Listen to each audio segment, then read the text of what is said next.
Welcome back, everyone, to the LCS Academy, powered by Verizon. I'm Mazel, joined by Cubby and Magical, as he's already ready for the halftime show. He's got his Doge mask on. I think he's going first. Before we get to the discussion about this series so far, we got to play a little bit of fun game here. I've got another episode of Speed Run, as I have chosen a couple clips from the game, and they can be, maybe a little bit sporadic, a little bit crazy. We'll see. Your guys' goal is I'm going to assign the Doge mask with the yes, okay, with the Sherlock Holmes gig on. It's just great. So, anyways, back to it. I'm going to assign a clip to one of you. The other person is going to be blindfolded. We're going to play the clip through. You're going to try and describe the clip to the blindfolded person as best you can with the most general terms that you can. No names, no actual places, no big standout terms to describe the plays. You have to use very general terms. Then we're going to give that person that blindfolded a chance to guess that play, wherever it was, whatever play it was. If they get it right, cool, that's awesome. If they don't get it right, we get to make fun of them. And then walk back through that play and show them what we got. So we're going to do that twice. Since Magical already has his Doge you should go on. first. You should go first. He's going to be the first guesser. So, Cubby, that means you're on the bat. Now, I will say, I hope you use more words than you used last time. I guess the second to last time. Keeping it simple. So let's go ahead and bring up the clip here and give Cubby a second to get his grounds, get his bearings straight, as I wanted to make sure also Magical still had his mask on. And let's go ahead and roll the clip, see what Cubby's got. It's a panda. 4-man top. 4-man top? Oh, is that the first dive, not the first kill onto Sorty, where they had 4-man top. Tomio was hanging out with Diamond nearby, not Diamond, Smoothie nearby, and couldn't really do anything. Easy. Easy peasy. All right, well, hey, you've broken the game. I guess you don't have to use a lot of words. Otherwise, Do I have to you've had take this people off? just scrambling. Yeah, you can go ahead and take it off now. No, do I have to? I guess. I mean, if you don't You got to figure out how to describe the next clip to me. Yeah, I was this going to could say, be I don't know tough. how you're going to describe the clip. You if couldn't you're guess the right blindfolded. trade. Elementary, my dear Cubby. Elementary. He can see through the magnifying glass. You were correct. So let's go ahead and play that clip again and show Magical's dog eyes that he was actually correct. It was the top lane dive, executed actually pretty well by FlyQuest Academy. For Surdy's sake, a little bit unfortunate after he had already been put down and put even further, Kobe. Yeah. I mean, I expected this just because once he said 4-man top, I'm like, this is the only one I could think of. Was just that play. I'm like, all right, easy peasy. Yep. Now, Cubby, Mister, you got to get your blindfold on. It is your turn, Mr. Watson. Oh, Mr. Dr. Cubby. Mr. Discounts, right? No. Discounts. No. I need to see your eyes covered, sir. They are covered. Okay, fine. By a notebook. Make sure it's right against your face. All right, let's go ahead and bring up the second clip. Cubby, do not bring your eyes down. I'm not gonna be able to see your face. I can see him. Don't worry. All right, you can see him. Good. Make I'm sure. honest. Make sure, Mr. Holmes. Let's give you a second here to kind of figure out where we're at, when we are at, and let's go ahead and play this clip now and give Magical a chance. Okay. So guy with 2 swords just takes a big red thing, and they're looking like they want to go on to this person that's named after a fruit juice kind of thing. And they commit pretty hard onto it. It works out at first, but then the problem is that they have to worry about this kind of prehistoric thing that flashes and brings 2 people with them. It was the overextension from Kumo in the bot side, and then Surdy turned it with the 2 men, all killed the bot lane of FlyQuest around 18 minutes, 17 minutes. A man of wonderful words, Mr. Holmes. No, that was elementary. Spot on. It was pretty. Yeah, apparently it's elementary, my dear friend. When does it become non-elementary? Do we ever get anything advanced? When it becomes to intermediary. Middling? No, intermediary. Okay. Yeah. Okay. Intermediary. Okay. And then after that. Scholarly. And then after that. Dead. Okay, well that got dark. Anyways, You were spot on. So let's Noble. go ahead and play that clip and get back to the gameplay, especially because it was a pretty interesting series of events where you see Kumo playing with a lot of confidence off the early advantages, right? Do catch out Smoothie. Smoothie buys a lot of time, and then Surdy's able to come in and deliver the smackdown. Yeah, there were some nice sidesteps by Smoothie that FlyQuest ended up overreaching for in the end, as the Surdy smackdown, big turnaround. Honestly, this was the one play that it felt like EG really were able to come back and make against FlyQuest. Because everything else was really tough for them. And again, UG had them on the back foot for this entire game. And EG were not able to function, utilize the strength of Lissandra Viego because of that. Well, that was our episode of Speedrun. Hope you guys had a little bit of fun. We speed ran that. Yeah, you actually did. I mean, that was actually kind of impressive. Bad. There was nothing wrong. I mean, you with the easy 3 words. I mean, able to describe it, that, and then we had like the wonderful lyrical skill of Magical on the other end. Lyrical? It's the two sides of the No, same I'm just coins. verbose. It's just for both. But it was a fun game to play. But now we got to talk about the series, because I like that you were mentioning UG. I like that you were mentioning a bunch of pieces of FlyQuest Academy, because I think when we were setting up this series, we were talking about UG a lot, but it's also a bit of that hidden factor of that combo of UG and Spyrax, and the two of them really stepping up in this occasion, Cubby. And honestly, like for FlyQuest, it feels like in spring, it really felt like, they played towards the levels of their rookies, because they were the ones that were coming into Academy, trying to figure things out.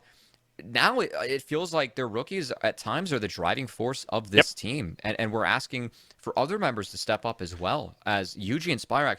Fantastic that game, but I think Kumo was the one that really, made sure this game was 2 winning lanes for FlyQuest and ended up going in their favor. I was going to say, honestly, I feel like it's not even sometimes. It's almost always that we see both Spyrax and UG being the driving force of the successes we've seen out of FlyQuest. However, it is nice to see Kumo stepping up, as honestly, we know he's capable of. He's been in the Academy scene for quite some time. Back when he was going by League, back when he was going by Shiro, he was considered one of the top prospects in top lane, because he was someone who would look for those risky plays over and over and over again. And then slowly he had to adapt to play more of the tank style. So seeing him back on slightly more of these carry roles, the Tryndamere game where he was popping off, and unfortunately they just dropped that game. This game with the Yone, who he's able to pop off with again, we see that he still is capable of playing to that caliber.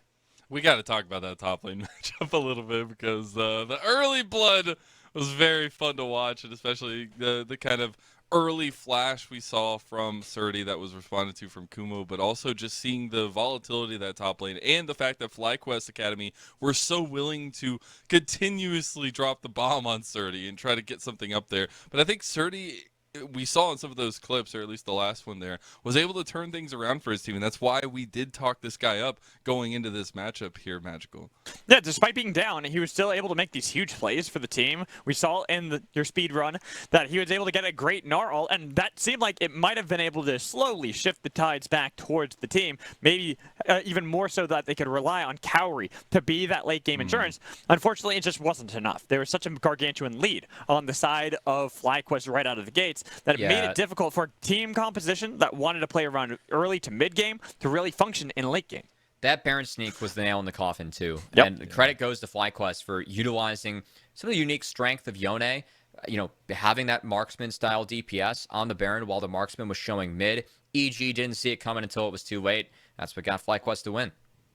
Yeah, that's the important aspect there is they were able to pilot the at least the strategy that they were looking for to a win. And I guess that's where I want to ask the next question is, what do you see adapting going into the next game for Evil Geniuses Academy? Who do you really see kind of stepping up in the occasion to be that carry? Do we see Soligo try to come back into this one and help out the team, Cubby, or what do you think it is?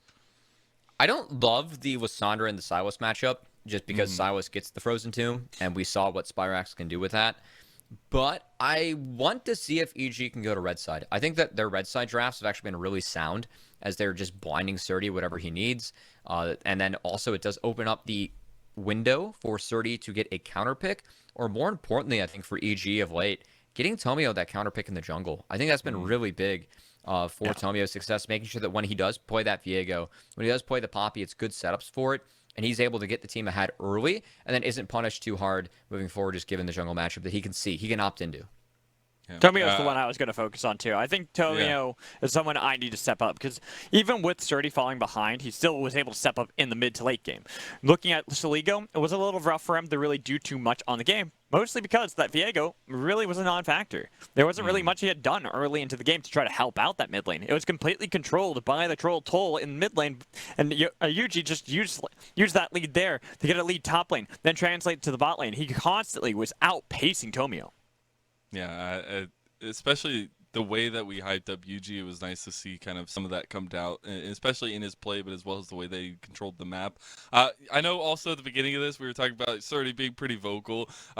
Shout outs to our producer Kelsey. Apparently Surdy during the break time used the time to shout his own self out in terms of, my goodness. not base TPing for tabbies at 5-10 into the game. We'll see if he's able to do that in this next game though, as Champ Select is ready to go. So guys, for the last time of the day and for the last time of week 6, take it away. That we shall, and once more, we shall deduce how this champion select will go about and what's going to be the power for both teams. And as you had called out, you deduced properly, Gubby, that they have swapped sides. I like EG's drafts on red. I think that given some of the champs that they're prioritizing that are good for EG, it's better for them to take them 1-2 on red and then have an R3. I mean, you just get more counter picks on red, and I think it's helping allow for them to go for these early game comps that they want to execute. And I'm curious how this changes not only some of the picks we've been seeing EG stick to towards that top side, notably the Gnar, the Lissandra being big, but also on the bot side, maybe Cowrie grabs his marksman a bit earlier, as and it still will be first pick FLYA coming out respect for FlyQuest. Ban, though, on Silas, saying, Spyrex, you did really well. And I think that, to me, indicates they still want Lissandra. They still want to put Lissandra into Soligo's hands because that's when they feel the most powerful.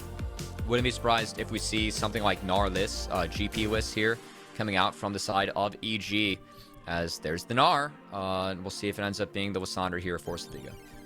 That's kind of what I'm expecting, that or the jungle, but still, I think I'd rather they hold off on that because, as you had called out properly, they need to make sure Tomio's in a much better position, that he's the one really getting the counter pick, because Soligo is going to do fine on Lissandra. You even saw last game. He did fine. Despite the matchup being a little difficult against Silas, the lane phase was completely, owned by Yuji, but it was still him finding these angles later on, like in some of those team fights. You could see all Lissandra needs to do, Ring of Frost, ult, boom, you're done. Now that we know that Kumo plays the Yone top, I think this is going to be Yone going top yet again. Against Lissandra, you do get controlled in the earlier stages and shoved in, so expecting this to be the matchup on the top side for Kumo. And then the Akali, that's something that is a historical counter into Gnar. Right. So maybe we see that's what I was about to say. I was like, maybe. Wait, the Akali is better into Gnar, not into Lissandra, who can use the Ring of Frost even when you're in the Twilight Shroud. I think Wukong's so good here for EG. Yeah, you're against 2 melee carries. Just take Wukong, take the knockups, and ban out a couple counters. So Tomio will have a couple bans to throw at Yuji. I am expecting Trundle to be taken away. And then Yuji is not an Udyr player, but honestly, it might be worth taking out Udyr just so you don't get stat checked. As I think FlyQuest would just take away a couple of the marksmen they don't want to deal with, as that is Senna being taken off the board, and honestly, could see an Ezreal or Lucian ban here at Cowrie as well. Wouldn't be surprised. I think if I had to guess one, looking at what they've drafted so far, I'm expecting the Lucian ban. Just because we've seen a lot of power from the bot lane when Cowrie and Smoothie play that Lucian Nami. Sure, it's more of the early game, more playing around that, but that seems to be what Cowrie really wants to do, is really try to take it to the face of anybody in the bot lane right out of the gates. Nautilus actually being taken away, so not wanting to deal with that from Diamond. Diamond's pool is always very deep, but that is something that combos very well with the Aphelios. That's the Ezreal being taken out that I did call. Jinx Tahm Kench is still an option here for the side of EG. If they wanted to go for that, could be denied by FlyQuest, but it's something that Cowrie does love this Jinx. You have a big front line with a lot of CC and knockups to peel for it. We'll see if it ends up being the TK as well for Smoothie, but that's locked in. I like that pick for EG. I think the Tom Kenshin is kind of necessary because I look over to the other side of Yone and Akali when you're playing Jinx is rough to deal with. There's a lot of flanking potential out of FlyQuest. So when it comes to the rest of their map, I'm expecting more zone control. Maybe even try to see if we can follow up with how Akali and with how Yone want to play. So no Viego taken off the board. Still going to be opted into here by Yuji. This Viego's very strong. We always praise Yuji for his raw mechanical ability. Always fun to see him play that Viego to show it off on the stage. As now we'll see if Diamond ends up going. They could take away that TK if they want, or he could go for an Enchantress. A lot of peel. Something like Janna. It's a combo that they've ran with Aphelios. No. It could be your favorite. The Thresh King Diamond. Okay, just so you know, there is a record out there. Every time I've ever casted Diamond and he's played Thresh, he has won. I've never lost. You put that on the line? I'm putting that on the line. I like EG's comp. I like EG's comp too, but I will say that is how confident I know Diamond is in this champion. He has been playing it since he role swapped. This is one of his favorite champions that he plays. I was about to say, if we're getting crazy here, I would actually like a non-TK on the side of EG. There you go. And I really like the Renata as, again, it's a dogpile composition from FlyQuest looking at that top side. Renata ult's going to be huge for EG, helping turn things around. So EG, they have all the 5v5 tools. I think for FlyQuest, a lot of this is going to be about the mid-game spike with Spyrax and trying to set up around mid. It's going to be a harder setup. You don't have a Sylas to play off of against Lissandra, but it's still something that I think FlyQuest, that's to be their big focus in this game. Again, getting Spyrax ahead, because if he does get ahead, him and Kumo should win both side lanes against EG regardless of matchup. So I think it's really important that FlyQuest focus on their solo laners early. And it is Akali for Spyrax and Kumo staying on Yone. I was wondering, I was kind of waiting to see if it was going to be a last-minute trade, but that is what they were up to. And the Akali matchup into Lissandra, I'll be honest, I've played a fair amount of Lissandra in my day, mostly because she's really easy to play. And anytime I see an Akali, I'm like, oh, I got the freest game of my life. You can control it early, but you only have one ultimate, one frozen tomb to use. It's a not lot of that. targets. The thing is, it's Twilight Shroud. You counter Twilight Shroud because anytime you try to go into it, Ring of Frost has just enough to be able to capture them. So with this, Spyrax has got to play perfectly on Akali to avoid the crowd control of both Soligo and Tomio. As evil geniuses, they might not be able to get that 4-0 week, but they would like to end off positive with a 3-1 to deny FlyQuest getting further away from them in the standings. Would be a big 3-1 here for the side of EG, just continuing to build up some of the confidence this team is feeling off of their start, as Kumo and Surdy will show, but that's not a fair fight. No, that isn't usually when it's outnumbered. Also bringing Sword into a boomerang fight usually goes the boomerang's favor, at least from my experience. Well, we'll see if Surdy is able to get that You're early not play going to to steal comment on caps that? now. No. You're not wondering the fight I was in with someone having two swords and I had a boomerang? No, I feel like there is some Sherlock, stuff going on there, though. Could be part of the next plot, and who knows? It could make just as little sense as the second one did. Touché. Touché. First one was good. No. I agree. I'm with you. And now we kind of see how everyone's pathing, getting a little bit of assistance for Tomio from Surdy. Surdy should be able to get back into the lane pretty easily, but this to me is showing that there might be more of a play around the spot lane, especially because you see how much attention you're getting from Diamond and Tomo onto Cowrie, chunking them out low, knowing that this is their time to strike. When they're level 1, try to spike at level 2. It's only 1 health potion for Cowrie too, whereas Tomo has 3. Ignite was used. Cowrie still will have heal and does get some life back from the D-Blade as well. But it is a good start for FlyQuest, as that won't be a base finish by Cowrie. There's no way. Oh, wow. Whoa. Okay. That's why I waited. I didn't want to say anything. I did not see that coming. Yeah, I was just expecting him to back off, just be like, oh, it was just a bait. Try to see if they can catch him in a fight. But he commits, goes back, picks up only health potions to get back into the lane. I thought with Ignite being down, he'd be fine. But no, 2 health potions. Okay, Cowrie. All right. Gonna be staying I guess it is safe. a slow push back to them. It is. But still, that sets you behind. As Tomo, I mean, that's gold XP that Kaori has missed, and he's still level 1 as he gets back into this lane. There could realistically be a situation where Kaori is level 1 and Tomo Diamond are level 3. Oh, Diamond. They don't realize Tomio's Yuji's there. here. He wasn't No, spotted Yuji's out here, at all. though. Even though Yuji's nearby, they might lose Diamond before he's able to show up, so they get first blood for Tomio. Man, they had Yuji looking to find Tomio, but at the moment, Yuji's been wiser to it. Suligo will not see this coming on the top side.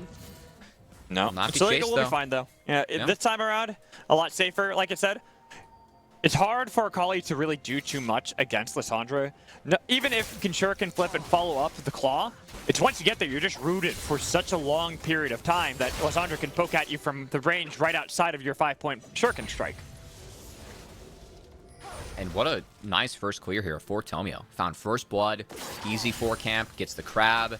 No pressure from Yuji. Again, we've seen the Viego Wukong matchup today as Anda really drove it home. You did, and didn't we also just ask that Tomio step it up? I feel like every time we've asked the player to step up, they have.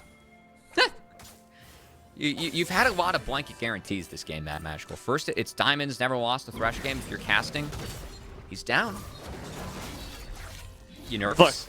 Look, no, not at all. Okay. Not one bit. Now I watch how Sodi is playing against Tomio on the top lane. Are we about to have a repeat of last game? That would have been funny to see if Kumo. God, this Tomio, Tomo, and Kumo in this game. This is a nightmare for a play-by-play. Giving you a workout here, Matt Magical, as we're going to try and help you deduce all the right names, as Surdy is going to get forced off. The fact that his wave is shoving out against him. See if he has the gold early for plated steel caps, as rushing boots, usually the move on in this matchup if you are the Gnar. And actually, base is too early, so does not quite have the gold to get the steel caps. Nice force from FlyQuest that will give Kumo not essentially an item advantage, but a gold and XP advantage, as he does have to match the TP from the Gnar. Has to match it. Make sure he catches that massive minion wave. How he's not falling behind. But I think it still favors Kumo a little bit. The fact that those boots did not get completed by Surdy, so it gives him a little bit more leeway with how he can play it around that massive minion wave that's stacked up here in the top lane. Also, he's going to hit 6 first, which is a huge spike for the Yone. If he's able to connect with that big combo onto a mini Gnar, that is one way that Surdy can go down. So Surdy will have to be wiser to it. As elsewhere, I will say, Matt Magical, visiting the mid lane, Spyrax has been kept under his turret for the majority of the early game, but pretty close in CS, so good farming by Spyrax. It is. It's a hard lane for Akali to play in, but as you called out, once you get out of lane phase, that's when Akali can start actually doing a lot more. You feel a lot more empowered. Here, Soligo was able to get out with the claw. Yuji was hanging around mid lane. Feels like Soligo has learned his lesson from the last game with how much attention he got from Yuji. Just playing it safe. I think the big key for each team here is going to be that first Rift Herald, as we have a 2-minute gap until it spawns, but pretty quiet. Doesn't look like either team is looking for the dragon. Not yet. At least there's a little bit of a skirmish in the top lane, but Surdy only being level 5. I think it was more just kind of get Kumo away from the lane. Honestly, if Surdy hit 6 there off that minion, it was really close to him finding at least a positive trade and then trying to punish Kumo from there as Gnar. A lot of it's about trading evenly while you are mini and then getting health back when you are mega and looking for a big all-in. In this matchup, we saw Surdy do that very well in the later stages of the last game, but did struggle to get off the ground as Kumo found that solo kill and then that dive. That made things rather dire for Surdy. It seems like Evil Geniuses have learned a lot of their lessons from one game to the next. We don't see Surdy looking to contest that, that spike, the fight that we saw previously that Kumo was able to win out. Here, he's about to go Mega, so he should be safe to be able to kite it back for some time, but he'll take a lot of damage, dodging away from the Fate Sealed. But like I said, going Mega will keep him safe in the lane. Yeah, just get that health back from your base stats, and it's all A-okay for Surdy, as he will take the base, though. Doesn't feel like fighting Kumo at this time. Still needs those plate steel caps that you were talking about. Since he hadn't gotten those before, it was a little risky for him in that lane where he did struggle a bit, but he's kept up in CS. He's even taken away Krugs, it looks like. Or is he? I can't tell. He's just dancing around, trying to fake his base so that he gets the free wave back. Gotcha. That's how slow this game's been. We're talking about very intricate lane states and these players bluffing.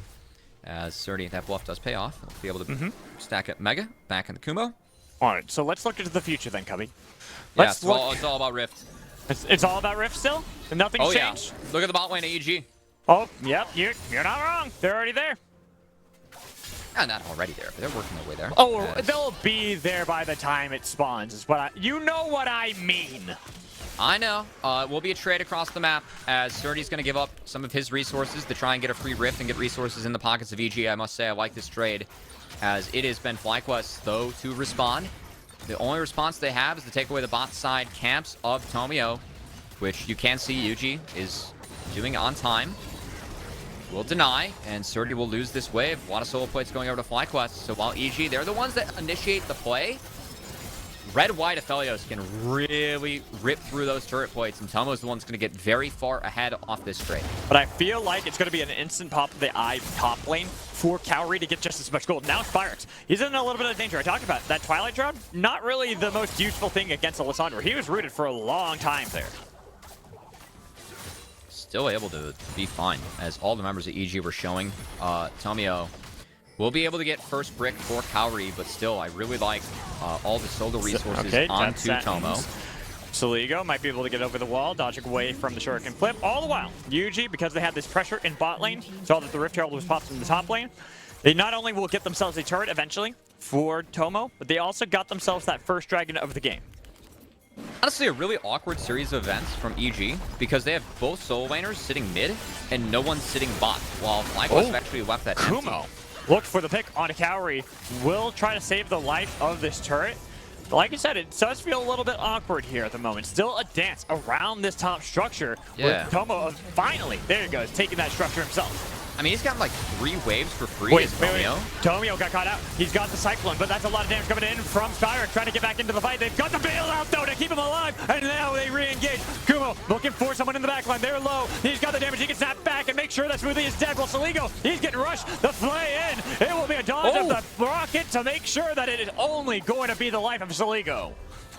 And FlyQuest went out on the fight, and I mean, while all this was going on, EG, they had a member. Tomo is so fed off the back of those plays, Mad Magicals. He has just gotten solo gold, solo XP, way ahead of Cowrie now at this point.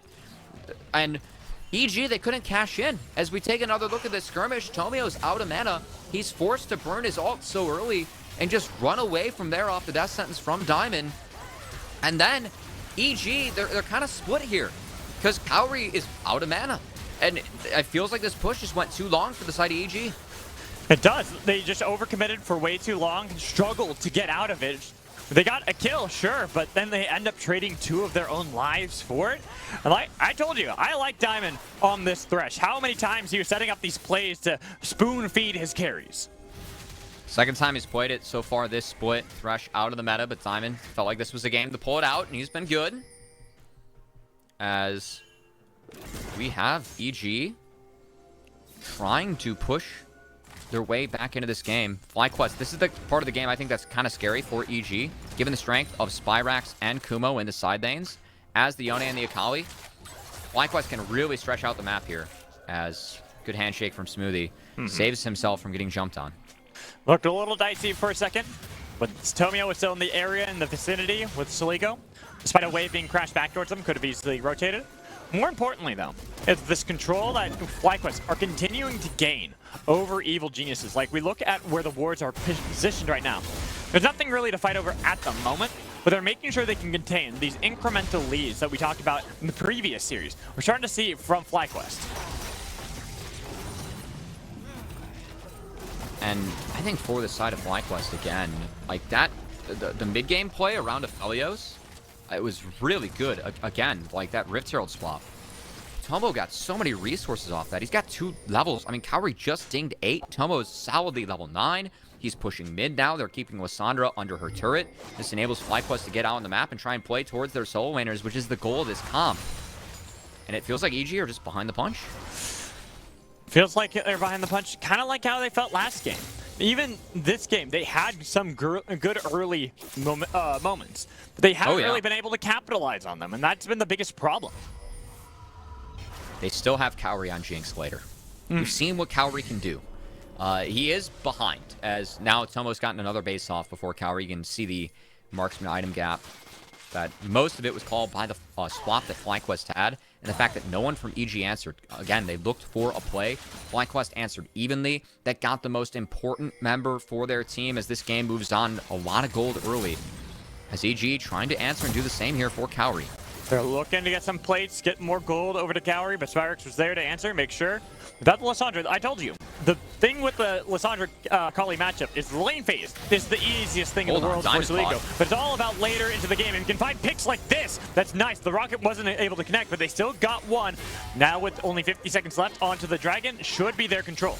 Yeah, Diamond can't push up there. A lot of that's because of the top wave. Surdy was able to shove that past the midpoint. He showed walking mid. Diamond pushing up. EG were guaranteed to have members. He gets picked off. And importantly, it was the Cyclone used from Tomio, but Frozen Tomb is still up for Soligo for this next Dragon. It is now Spyrex. 2v1. He thought Cowrie backed and was going to go for it, but then I think the moment that canceled, he's like, wait a minute. I don't know if he saw it. Oh, no, It seems like he saw it, because if you didn't see that, you're going for that kill on the Smoothie any day. Maybe he's got brush hacks on, you know? Brush hacks. Maybe that's it. He has a red trinket. Tomio trying to get his blue buff, but it's 2v1. Smite fight. Tomio wins it, but that Smite now burned, and FlyQuest could be enough for them to start the Dragon. They have mid prio, bot prio, and now Dragon prio. And not just enough, more than enough. Easy take onto the second Dragon. Wait, I gotta make my guess really quick. I'm gonna go with Mountain again. Boom! Oh! Boom! 2 for 3. He's better than He actually is Sherlock Holmes, ladies and gentlemen. Let's go. Doing better than the average. The power of deduction is with us today.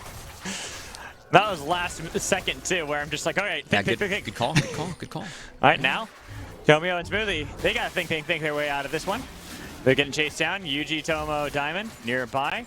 They might even get a collapse here with the TP behind them. Then Soligo showing up too. They've got a huge flank, but they use the Frozen Tomb onto the Smart who goes gold. And Tomio getting a lot of damage onto these members, trying to see how much they can do. They've already lost the threat. But now with Spyrex here, that's a perfect execution to the back line. And they're now melting. EG Spyrex is huge on this Akali and dodging away from that rocket. So they get the flash out of Cowrie, the chase down from UG. Cowrie will die. The flash from Tomo for some style points, so they get a huge wipe. And that play was all Spyrex with Kumo. The two solo laners stepping up so big for FlyQuest in that fight as Spyrex. That was a beautiful team fight on the Akali. Look at all the damage that he does here as Spyrex gets in a bit late. He just based, so he's buying, has a mythic now when he gets out. And yes, it's an early pick, but that's everything burned on the support. A flash away from Yuji means that the ult misses from Surdy and Lucas Spyrex. Sidesteps a hostile takeover, has a huge perfect execution on the back half, connects with Tomio, and then dodges down the Super Mega Death Rocket, going into the corner. So clean from Spyrex start to finish. What a fight from him. Just barely avoiding this. And this is why, when we look at the rookies of FlyQuest, this is honestly the reason we always talk about them being the center, the focal point, them being the centerpieces of FlyQuest, because when they pop up, that's when FlyQuest looks at their best. And now, I mean, the consequences of that, again, for EG, when you take Gnar, you take Lissandra, a lot of this is about early fights, trying to shut down teams before they can get going. But now look at the solo laners of FlyQuest. We talked about how Kumo, Spyrex, regardless of side lane matchup, they will win in the isolated 1v1 against both Surdy and Soligo. They're now way ahead, too. So it's not just the champions, it's the gold in their pockets, and it's going to be so tough for EG to find any sort of map control as long as FlyQuest is playing out 3 lanes like they're doing right now. Though this pick onto Yuji could be big. If they're able to get him, but almost Tomo. That's a mistake. Tomo took the lantern instead of letting the possibility Yuji could take it. And that find is off of Surdy. Surdy's not matching at the moment. He knows he can go catch that wave bot. So Surdy, again, being there, making really good decisions in mid-game this week. So we've seen a lot of good TP plays from Surdy. There, right spot at the right time on the map, gets his team something. Now Soligo looks like he's a little bit of danger. Got a Night Harvester Akali, already having Torque Boots as well. It's going to be difficult. This is when it starts to become more of the Kali favorite matchup. Lissandra should always win out in the early game. Should always win out in lane phase up till like level 10. But then once you get past level 11, that's when it gets more difficult and Akali starts doing damage because you no longer have to worry about Lissandra. You're just focused on everyone else. I don't care who Akali faces, man. She's doing damage at this point of the game. She is way ahead of the power curve here with that Night Harvester. As at the moment, and we'll be Surdy against Kumo again. As but a much more even matchup than last time. Yeah, I think it's still winning for Kumo, especially if help is sent. And no, you can always find windows to play against Gnar, as that's just the reality of Gnar with Mini and Mega. So, again, I think for FlyQuest, they're in good shape this game, and we're a minute out from the Dragon. Let's see if they can set up those side waves to give themselves priority in the spot side river. So at the moment, it's Evil Geniuses, the first ones on the call, trying to get a little bit of control around the map. TP will be up from Saligo in just a couple seconds. Well, the big one, Surdy. Surdy lost Mega Form. That's going to be the big thing that they might lose. And here's Spyrex dodging away from the hostile takeover again. Bailout, not going to save you smoothly. The TP's way too late from Surdy. He's in danger. He's pulled back in, and it's a double kill for Spyrex. Shove it in the sides, not even needed. Spyrax, he kept Saligo under that top lane turret. Saligo had to walk, drop the wave, and Spyrax still here in time to make the play as he pushes himself to 5-1 on the Akali, a champ that he's been known for since his time with Maryville. Showing up in this game big for FlyQuest. As we've been critical of FlyQuest, we've been asking for them to step up as a team. We think they're a team that is playing much worse than where they're at, especially considering what we saw at the start of spring from them. This is the FlyQuest that I was expecting. I know we came into the series hyping up EG, but man, this play from Spyrax. Look at Saligo. He just based from top. He had to deal with the wave that Spyrax sent at him. Spyrax knows that they have a numbers advantage, and then he executes this mechanically perfectly taken out smoothie. It was also too early for Saligo to be able to TP in as well. There's no real reason to try to sacrifice that TP from Surdy because you want to tag that up with Saligo. Now you've lost that pressure. You've lost the third dragon of the game. Soul Point is up for FlyQuest. Well, we have to look at Evil Geniuses and ask, what can they possibly do? It looks like it's getting too dire and it's accelerating too quickly for them to rely on that late game scaling. Yeah, picks with Lissandra.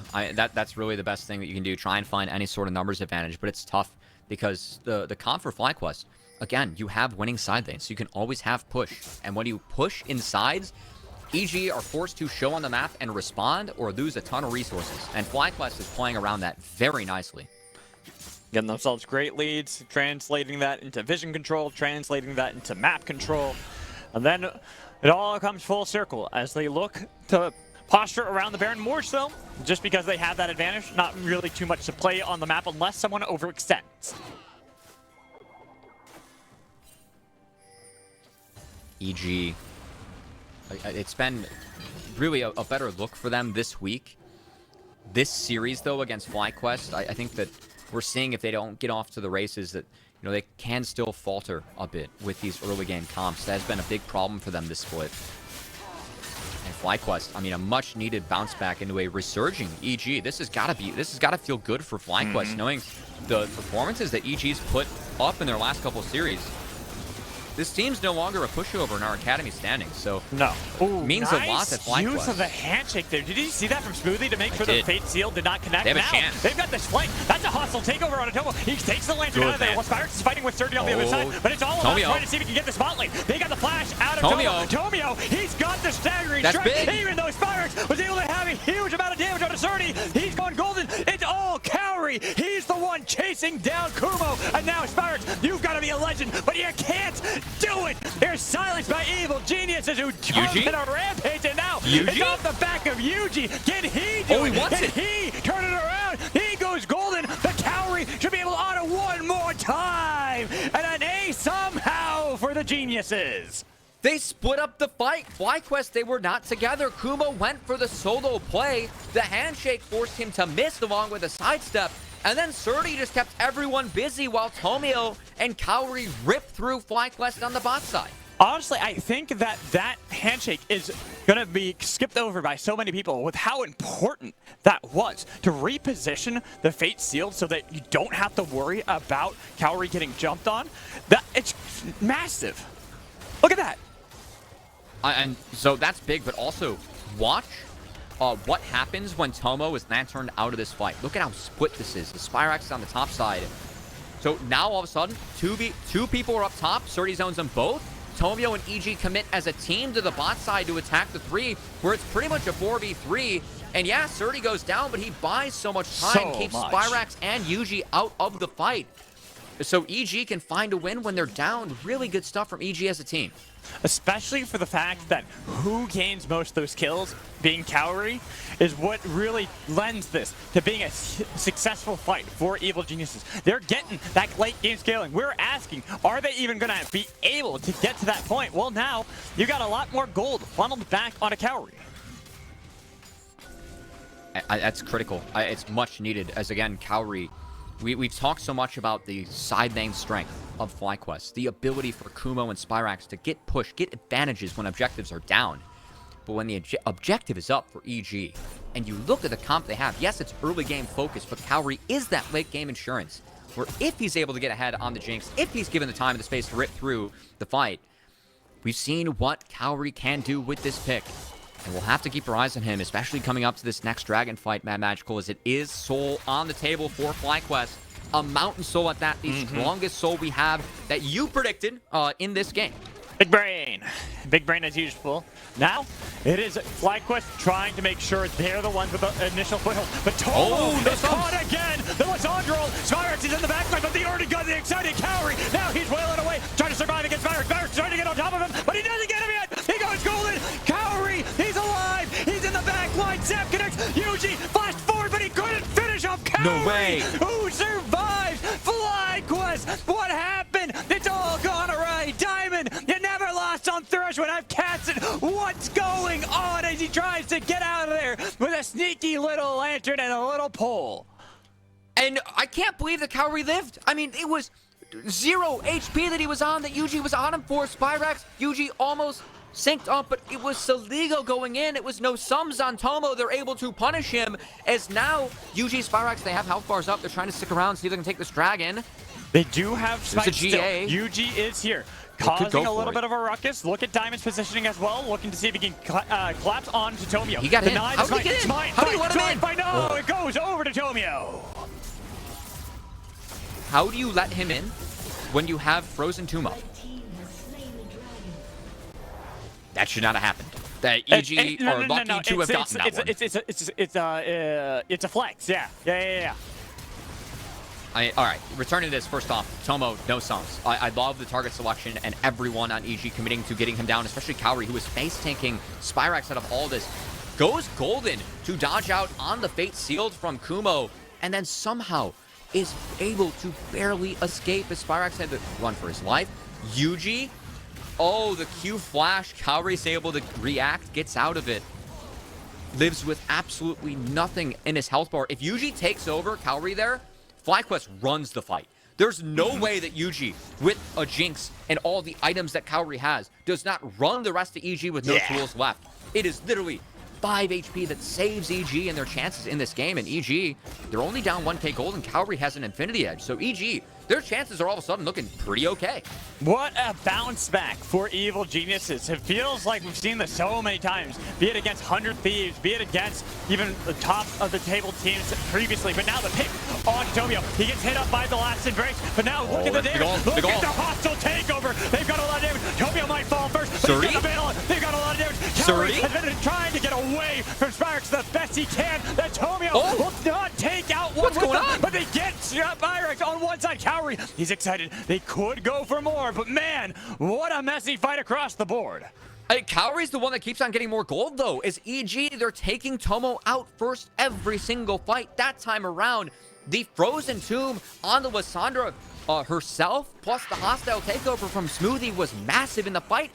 The fact it's an even fight for FlyQuest is honestly a miracle, because the setup for EG is so good. Honestly, I think the only reason it's even is when you watch Spyrax and where he's positioned. I think it's the fact that Kumo Diamond found Surdy on the backside. As Kumo, I mean, it's a good start to fight this engage, but look at this. Frozen Tomb in the choke plus hostile takeover hits everyone, insta-cleanse from Tomo to get out. And then Surdy on the back half, I thought this was the big game changer. Surdy was just going to clean up the rest of this fight, but no, Diamond lands a clutch death sentence, and him and Kumo combo Surdy down. If Surdy's able to get through one, I think he gets through both.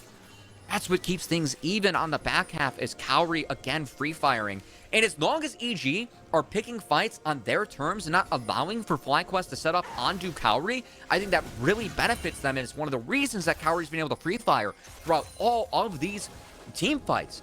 Cowrie has just been untouched. It's not for lack of trying, though. Out of FlyQuest. Like Yeah, the last fight he barely got out. But this fight, he was untouched. No, Spyrex was on top of him the whole time. Spyrex nearly got him. He walked out with full HP. No, I don't care if he's on top of him or Cowrie. not. Cowrie did. No, it was like at half. It's It was fine. like at a That's quarter, plenty. man. That's plenty as Jinx. Come on. Still low when you have to face off against an Akali, Viego. But you know what? We're going to let it slide. We're going to look at what's happening now. Look And at what the could setup happen in and the the future? choke. The setup. He was from- fine. Yeah. Hey, don't you talk back to me. Yeah, we're brawling. I'm fighting you now, Matt Magical. We're late today. I'm team Cowrie here. Cowrie's playing well. He does have to use that. I'm not saying he's not playing well. It's just that he almost got caught. Don't you try to twist my words. But now we got a Baron fight. Started up. It looks like it should be disengaged though. Yeah, there is a control ward if EG wants to use it. They have a couple left in their inventory. They will donate one to put in the pit. As FlyQuest will reset, and both teams should reset as we have yet another soul fight on the table here for FlyQuest. Minute left until that will spawn. That's a good way to make sure it's more difficult to actually kill off an Akali Viego combo, diving into the back line with Kumo on Yone as well. And this is really the full Cowrie comp. We have 0 damage Lissandra going for all safety. Yep. That means, more CC for Cowrie. 2 Black Cleavers to get through the armor for Cowrie. We have a Renata that's going to look to drop Bailout on Cowrie. So, yeah, we're just going to have to see what Cowrie can do. I'll be honest, I almost expected to also see something like Mikhail's Crucible, just for added safety for Cowrie. I know it's much better to get the Chemtech Putrefier here, but it's one of those things, it's like, you're doing everything possible to keep Cowrie alive, because that is your only source of DPS. With that Kraken Slayer, it will cut through anybody. Kumo committing to the side lane is going to try to pull Surdy to show. Surdy does not have TP, so that's why he's being careful about whether or not he shows in the bot side, because if he does show, that would have been a Baron start for FlyQuest.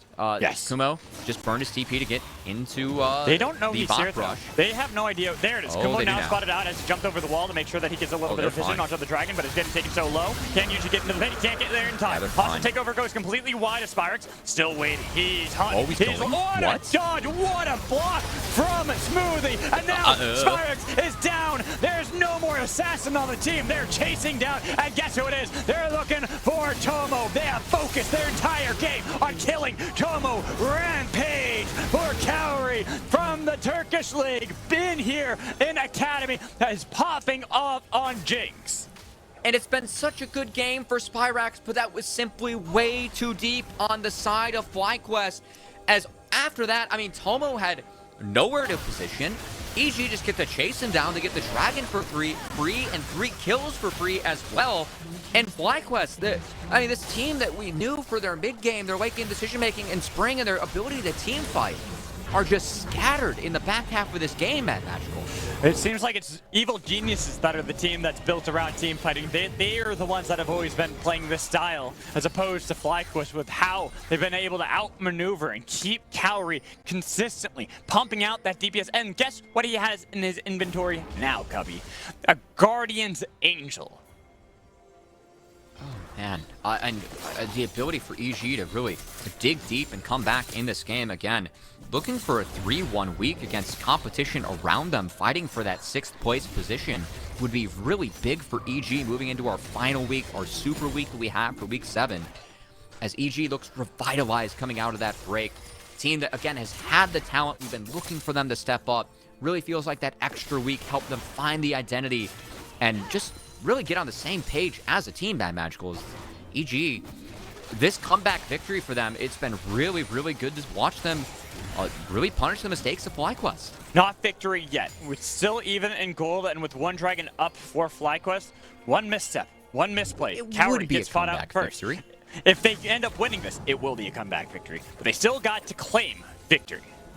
I like how you're calling out Cowrie too, because this time around, Cowrie, no flash. So it's tough. He's got a Kraken Slayer. More susceptible. No Gale Force. Yeah, he's more Oh, susceptible. that damage on a diamond. That's going to be enough to take this turret. As EG and Cowrie ripping through it, you can see FlyQuest trying to play out a bonus lane, knowing the strength of Spyrax and Kumo that they can still find insides, but EG forcing the issue. This Jinx too big.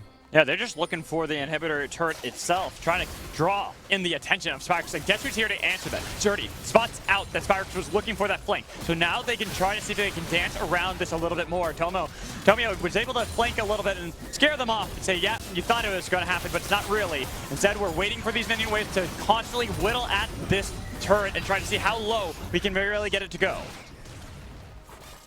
And remember the mid game here for FlyQuest. They made so many decisions to try and get Tomo ahead. Tomo's granted so many resources. He has not stepped up this game. I mean, he was the one that we were really looking at in the mid game to be the big difference maker for FlyQuest. Given that they had the soul lanes ahead, Tomo was granted all the resources with the Rift Herald swap. Tomo's been caught out by the side of EG. Now he has both sums up. Let's see if Tomo can position better with both Battle summoners. Song has been popped, so they get a little bit of extra movement speed. Scare away. Spyrax taking one zap, one auto, down below 50%, so that's a clean inhibitor take from Evil Geniuses. Get excited, outrange everyone. No RFC needed. Cowrie has the damage build with the Kraken Slayer and the PD. And EG... Okay, it's going to be team-based. I thought they were going to wait around for a pick at first. I was like, oh, man. That would be risky. You got a could be minute big, 20 yeah. until that mountain will spawn. If you make it work, it could be big, but then you're also sacrificing a lot of time for it. And Cowrie's full build. That's, okay. Was an RFC. Now it's a Hurricane. That's the max damage build.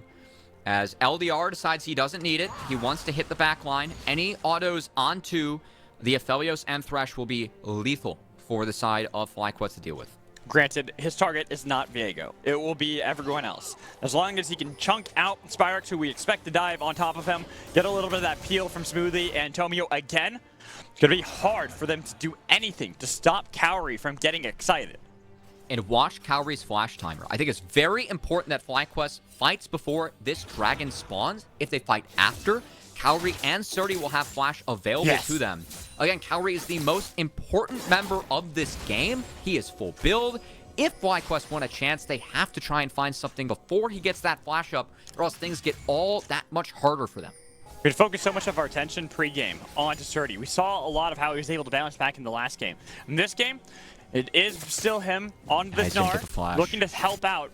I think the thing that we have to look at with Surdy playing towards Cowrie is how he's able to keep people off of him. He did so well in the previous fights. Now, with this dragon spawning up, this could be their third dragon of the game. But yeah, like you talked about, it could be a smite steal. They have the Lantern. They can try and go for the flip. I think EG intelligently just going to try and take out this control ward first. They're going to force UG to ult over and then Lantern back. And I think Surdy's showing that's enough to scare them off.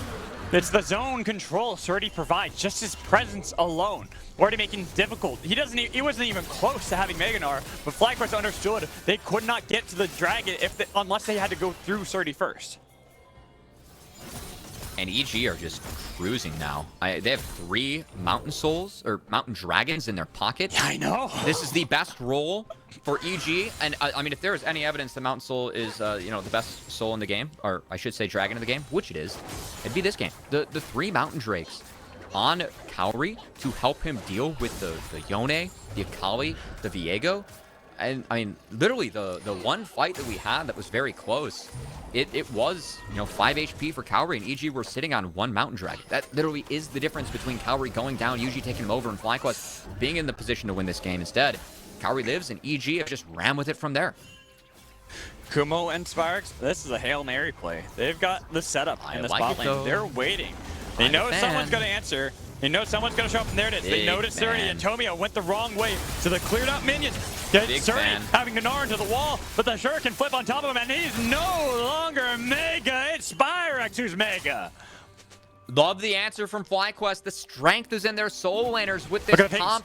Them syncing up, that's a comeback mechanic. That's a man advantage. Surdy is down now for 45 seconds. We'll see how hard they push around this Baron. I think they just full send it. You got TPs on Spyrax and Kumo. You can easily show up there. Sure, Soligo can as well, but he has to match to make sure they're not losing out on the spot lane inhibitor. Still play out multiple waves, force EG into an awkward position as Cowrie is zoning out the Akali at the moment. They know that Baron is probably being started. They have a control ward in the pit. Tomio's got a blast cone. There's the TP coming in from Yone. TP coming in from Lissandra as well. They have people in the pit. Sligo might have to take the claw out of there. Now it's damage onto the hostile takeover. Does Tomio steal it? He's trying to. He cannot do it. It's taken by FlyQuest. Yuji outsmites him, but now a little bit of a skirmish afterwards. See who they can find, but it seems like they're all going to back off.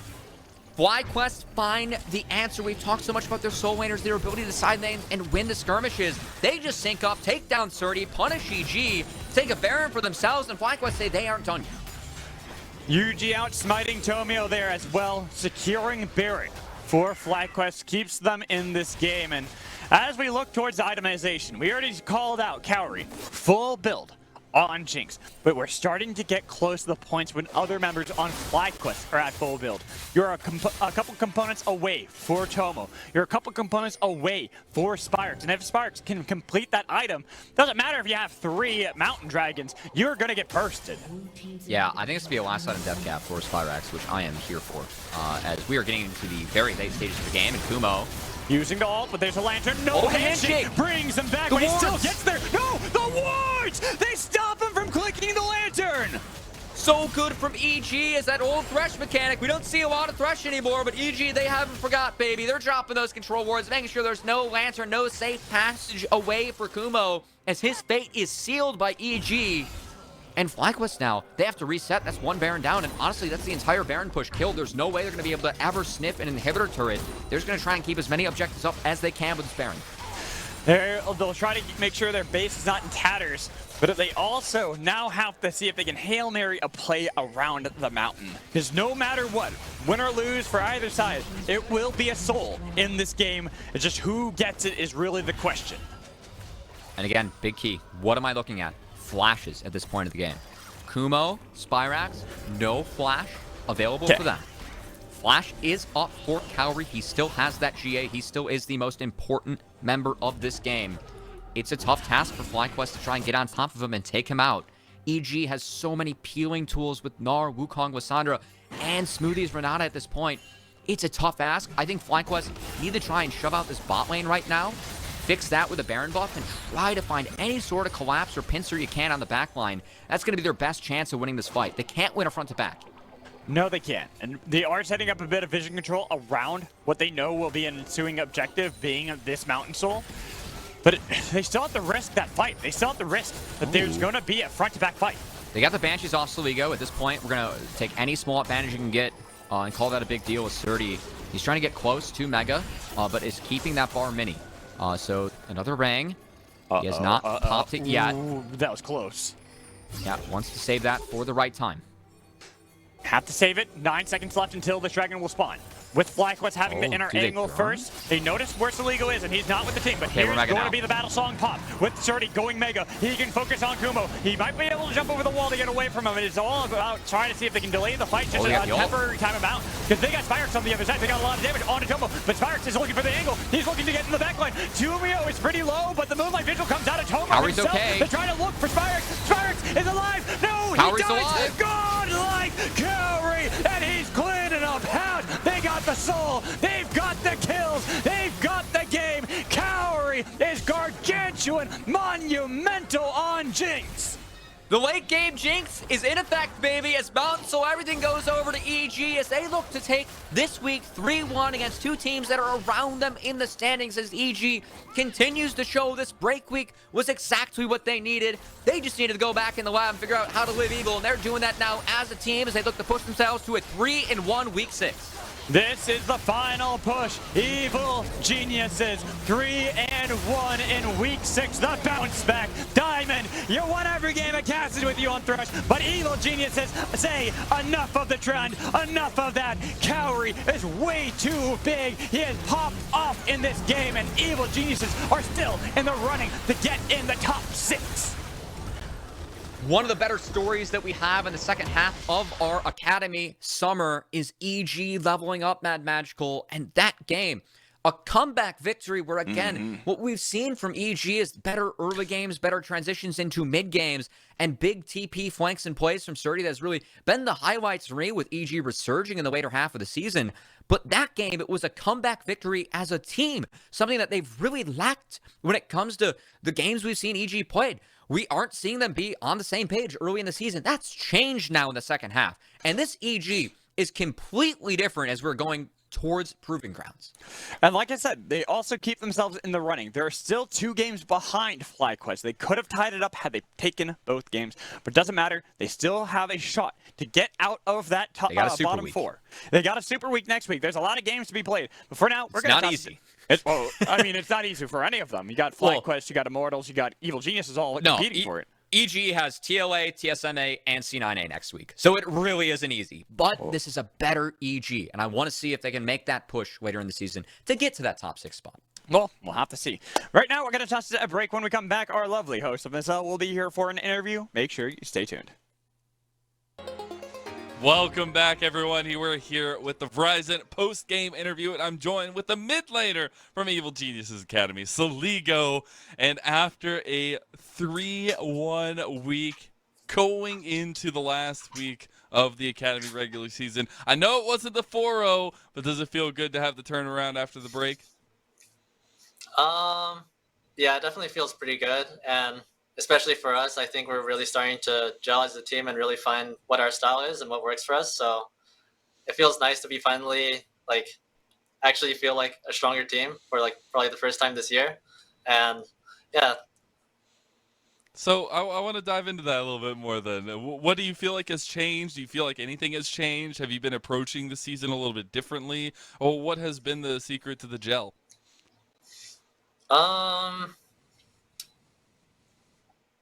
I'm not exactly sure, honestly. I think first it's just a lot of hard work from all of the players, and then the large coaching staff that EG has. I think they've done a lot for us in terms of helping us improve, and then find the style that's best for us as well.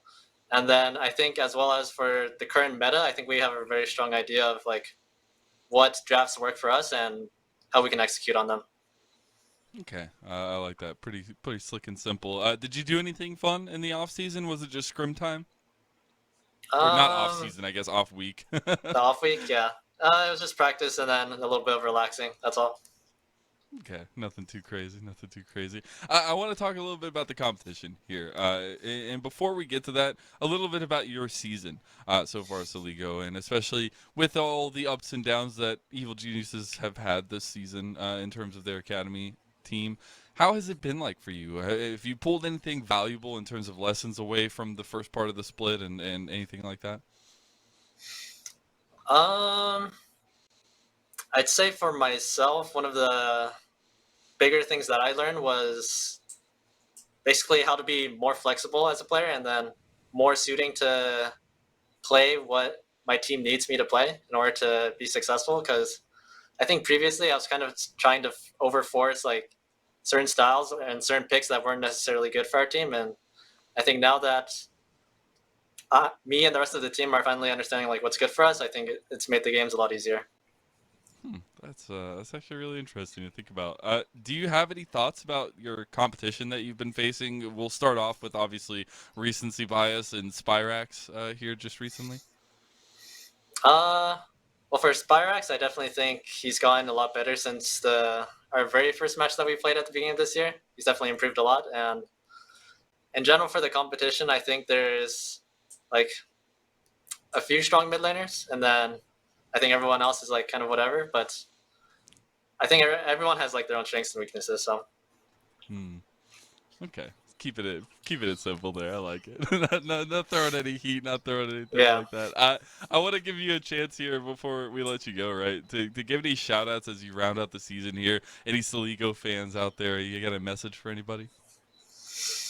I mean, my message is the same as the last time I came on for an interview. Just keep on watching us at EGA. I think we are really starting to find ourselves as a team, and I think we'll be able to impress a lot of people by the end. Appreciate you so much, Saligo. Thank you for chatting with me, and go enjoy the rest of your week off. Thank you. All right. I'm going to go ahead and bring back my daring duo, my troubling twosome. I don't know, my wonderful, wonderful casters here, Mr.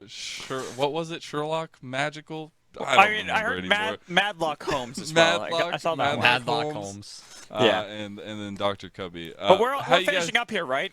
We're getting ready to go. Here, I gotta get my trench coat on back then. Oh my god, you gotta put the trench coat back on. That's true. But hey, Cubby, let's talk a little Dreary bit weather about outside. Saligo. We got to see a little bit from him, especially in the turnaround game, and especially be able to pull out the 3-1 victory on the week. It's nice hearing some bounce in his step, honestly, for Saligo. Yeah. Like he's excited. It's like, hey, we're picking things up as a team. I know he said it last time. He was in an interview, but he's got even more results to put behind it now. And hey, last 10 games, EGA are 5-5. They keep on moving up in the standings. They did that against some decent competition, taking a game off 100 Thieves Academy. Not bad. So I'm looking forward to this side of EGA and hope they continue to put up better and better performances as we approach our big tournament of the summer in Proving Grounds. Well, I'll even say, like, they've taken a game off of 100 Thieves and CLG. I was trying to think of the other one in the middle of the broadcast, but that's a really solid team to be able to take victories off as well. And you talk about how they're going to have a very tough schedule coming up. But if you've already gotten wins off of our top teams, like the teams that are in the top 4, who's to say they can't do it again? Who's to say they can't take a game off a team like it, or even a series? Who's to say they're not going to be able to take a game off of Cloud9? Very true. Do you guys have any thoughts about the day in general today? I mean, in the series that we got to see, obviously a little bit up and down in their own rights. But Cubby, let's go to you first. Do you have any thoughts pulling away from week number 6 here, at least on B Stream? I love seeing Takeover play Melee's, man. I was glad that TSM were able to take a win. I enjoyed hearing from Tactical as well. I'm not surprised that either of our series were 1-1. Yeah. His Silas is the best. Stop trying to argue against it. Jimmy and Copy, I will take them both. No. They're better at a Kali than he is. Oh he's better God. than he's better on Silas. Is that your takeaway, super sleuth? Is just I'd Silas say for that takeover? honestly. I should say that I expect Proving Grounds to be very interesting, even for the bottom teams. I expect that there's going to be quite a number of upsets. That some of these teams that you see towards the bottom of the standings are not going to end up that way in Proving Grounds. I expect how they've been growing and how they've been coming together as teams. We will be surprised by which teams end up coming out of not only the single elimination, but possibly making it into like the top 5. I think that come PG, amateurs really in for it. I think that there's only going to be a couple amateur teams that are going to be really competitive, kind of like what we saw last time. And that is I don't want to say that to like, kind of bully or as a knock on the average teams, because to be frank, this is how it should be. Like, these players are salaried, they're playing 24/7, they don't have to balance life and work and league. This is their job. So I think that it's good that I feel that way about our academy teams, but I am excited to see some of the matchups as we get closer to PG and have our best of 2s become best of 3s. Always more excited to have a rubber match. It's always also really cool to see because of the way that the system should be, and you should see the difference, right? Those miracle moments, those one-offs, those things are even more magical in those moments. So it's always really cool to see. But we got to talk more about Academy because we got more games on the horizon next week. Get us out of in here, the final please. week of the regular season. We will have 3 full days of 5 best of 2s. So lock in and get ready to go because the first day kicks off here on the B Stream. It'll be Golden Guardians Academy versus 100 Thieves Academy, Dignitas Academy versus FlyQuest Academy, and then over on the A Stream, twitch.tv/academy, it'll be Cloud9 Academy versus CLG Academy, Team Liquid Honda Academy versus Evil Geniuses, and TSM versus Immortals Progressive. There's going to be some seriously fun ones there. Before we round out the day, any thoughts on any of those matchups for next week to kick us off? C9 CLG is hype. They're like both tied for 3rd. Please get us out of here. We need to go watch C9 100 I'm Thieves. going to. Okay, Hurry up, done. Gazelle. I want to go. I want to You're go. so long. Oh my God. Come on. All right, whatever it is. Thank you guys for Raid tuning Academy, in come for on. the day. Thank you, Cubby and Magic, See for this game. casting on the day. It's been a wonderful week number 6. And you know what? No. I'm gonna get your thoughts really quick, Cubby. What is your big standout points Gosh, for no, I'm kidding. first Cloud9 versus 100 Thieves? 1-1. And I want to see if Copy can continue to put on the performances we've seen from him in the past 2 weeks. We were talking about break week buffs for EG. Copy hit rank 1 last night in Champs Queue with over a 70% win rate, and he has just been dousing mid laners solo kill after solo kill the past 2 weeks off of the break week. Really feels like Copy found something within his play. Excited to see him take it to 100 Thieves Academy. Even seeing it yesterday, he looked really good yesterday. Yeah, exactly that. Well, it is time to get to that as the series is going to be kicking off very shortly. Special shout out to Esports Engine for keeping the gears rolling behind the scenes. To the audience, to the team, to the staff, everyone behind the scenes, everyone that makes this possible. Thank you all for tuning in. Now let's go watch some more League of Legends, shall we?